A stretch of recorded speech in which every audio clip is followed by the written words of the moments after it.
Aujourd'hui, nous allons parler d'un des grands personnages de l'Antiquité, puisqu'il s'agit de Périclès, la première démocratie. De 461 à 429 avant notre ère, un homme hors du commun va marquer la vie athénienne d'une telle empreinte que la période où il a vécu porte son nom, le siècle de Périclès, le génie grec. Périclès naît vers 495 avant notre ère dans une famille athénienne influente. Rapidement, il s'impose dans la vie de la cité et entreprend de nombreux travaux.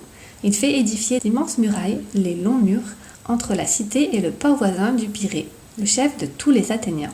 En 461 avant notre ère, Périclès commence sa carrière politique, au cours de laquelle il sera élu 15 fois de suite à la fonction de stratège, une sorte de premier ministre.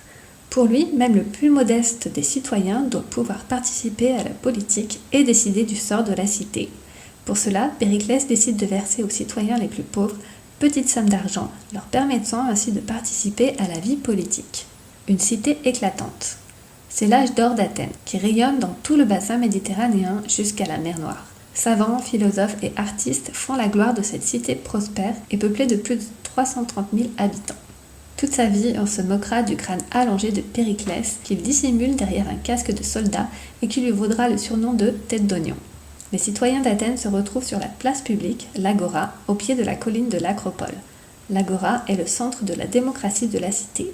Les travaux du temple du Parthénon commencent en 447 avant notre ère sur la colline de l'Acropole. Il est dédié à Athéna, la déesse qui protège la ville. Merci beaucoup d'avoir écouté jusqu'au bout, j'espère que ça vous a plu. Je vous invite à dire en commentaire si vous aimez la période de l'Antiquité et si vous connaissiez Périclès.